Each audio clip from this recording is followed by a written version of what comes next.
Mental health and emotional well-being are more important than ever. In 2018, the Mental Health Foundation did a study in the UK that found in the year leading up to the study that 74% of people felt so stressed that they felt overwhelmed or unable to cope. 2020 has been a crazy year. With COVID-19, we have had so much change and it's turned our world upside down. There's no new normal. We're trying to find it. And when I talk to people, I hear that we are really struggling with emotional well-being. We're feeling more stressed, we're feeling more worried, we're feeling more anxious, and we're feeling uncertain. So in this video, I want to share with you 10 ways that can help you improve your emotional well-being and help you better manage emotional stress so that you can become more resilient in today's world. For those of you that don't know me, my name is Natalia. I am a life and business strategist, certified wellness coach with the International Association of Wellness Professionals, and founder of the Make It Happen Success System. At the IAWP, we look to the Wellness 360 water element to help us better understand mental health and emotional well-being. We are made up of more than half of water. So water is not just what we drink, but it's a state of flow. It represents our emotions, which is why we're talking about it in the water life element in the Wellness 360 philosophy. Now, these mental health and emotional health and well-being are totally different things. They're two separate things.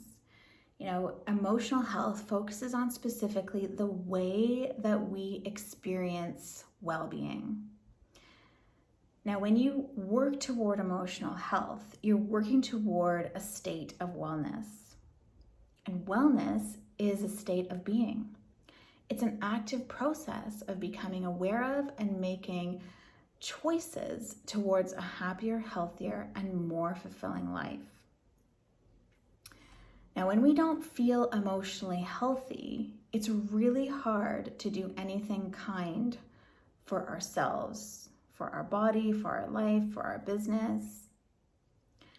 Emotional health is all about resilience, knowing how to bounce back from a hard life experience, work through that grief, and find meaning in it all. Being resilient means knowing yourself so well that you understand what will heal you when things get hard. It means understanding how to protect yourself with healthy boundaries and commitments.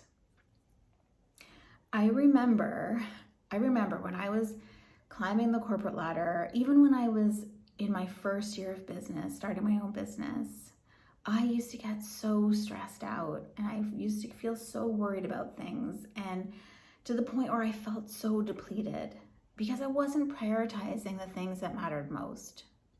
So let's look at 10 ways that you can use to improve your emotional well-being and be more resilient today. Now, I'm going to share with you 5 today and 5 next time. So we'll split this into a 2-part series. So let's get going. Number 1, transform your view with positivity whenever possible.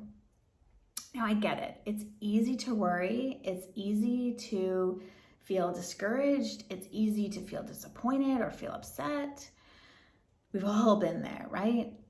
But going from a low frequency state to a high frequency state is really what we're talking about here. For me, I found essential oils really help me because your limbic system, which is part of your brain, is responsible for sense of smell. It's also responsible for physiological responses. So it's why when you smell your favorite dish, your mouth starts to water, because your body, it's the sense of smell is triggering to your body that it's time to kick off the digestive process. And your digestion starts in your mouth. When you start salivating, it produces enzymes that help break down the food before it enters into your body, before you swallow it. It's why they say, always eat 32 times or whatever it was before you swallow. Anyway, it's also why, when you smell apple pie, for example, it might take you back to when your grandmother used to make it for you, and it all of a sudden you have this smile on your face because you remember that time with your grandma. Now, all of these memories are, in our bodies, and they're triggered by smells, which is why I love using essential oils for this. But the other thing is start to pay more attention to the good things that happen in your life rather than the moments that feel unlucky or when you feel your emotions getting the better of you. Just take a pause. The more you practice, the more able you are to find a positive way to balance your emotions. Number 2, uncover the deeper meaning. Now, I am a firm believer that everything happens for you and not to you. So there are reasons why things happen and why things don't happen. And it's important to dig deep to uncover what's coming up for you. So this is about confronting your emotions head on. When something happens and it triggers you to feel angry, you need to dig deep into what is really causing that anger and deal with it. This is not about suppressing your emotions. That is the worst thing that you can do. You want to figure out what's triggered you to feel this way. Now, emotional freedom tapping is an amazing technique that I would recommend just to try to see if it helps. You can also journal through this. But definitely confront your emotions head on.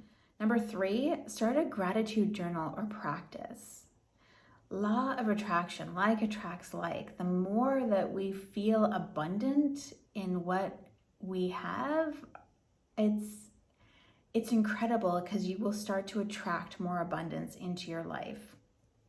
Now, starting a gratitude journal is a great way to release some of those trapped emotions or to shift emotions altogether. And this may take some time to get into, but the more you practice and make this a habit, the better able you will, the more able you'll feel gratitude in your heart, and you'll invite more abundance into your life. Things like, food on the table, a roof over your head, the sun, the moon, the stars, the plants, anything. Once you start, you really can't stop. It's just a matter of starting and practicing. Number 4 is cut back on things that are causing you stress. Every time we reach new levels of success, we're faced with new devils. New levels, new devils is what I say. And I did not make that up. I can't take credit for it. But I love using it because it's so true, and it just makes sense when you hear it. New levels, new devils. When things are new, like when COVID hit, everything was new. We felt like we had so much on our plate all of a sudden. We had to come up with new routines. We had to start homeschooling kids. It was a total shift in what we're used to. And, it brought on feelings of stress. It brought on feelings of overwhelm, of anxiousness, of worry, of uncertainty. And we're still feeling those things, and it's completely natural. But we can't let it get the best of us. And if you're a yes person, then recognize and realize that you don't have to save the world. You're allowed to say no. When you say yes to something, you say no to something else.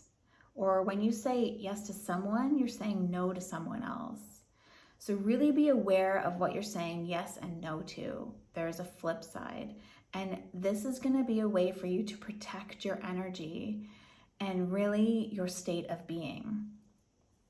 Write down all the things that you've committed to and ask yourself, can I eliminate, can I automate, or can I delegate?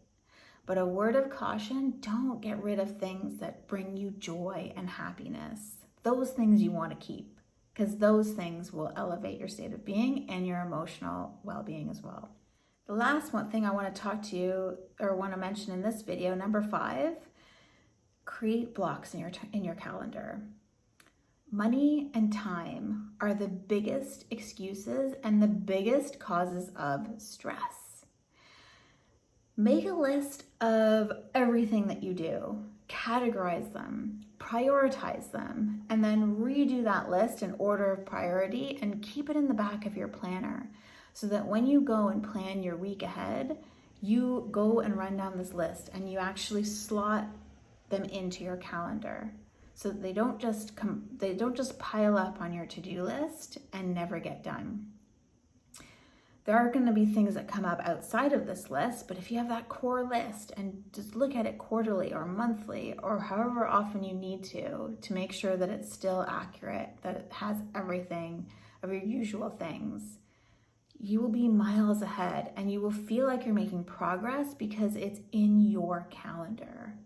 Use colors to make it, to see how you're balancing your time, like whether it's personal or income generating or, list building or however you want to categorize it. We all have 24 hours a day. We all have 7 days a week. We just need to learn how to use and own our time and not let our time own us. I will be back for the last 5 ways because I'm giving you 10 in total, but I've split it into 2 parts. So let me just recap what we talked about today, the 5 that we talked about today. Number 1, transform your view with positivity whenever possible. Number 2, uncover the deeper meaning.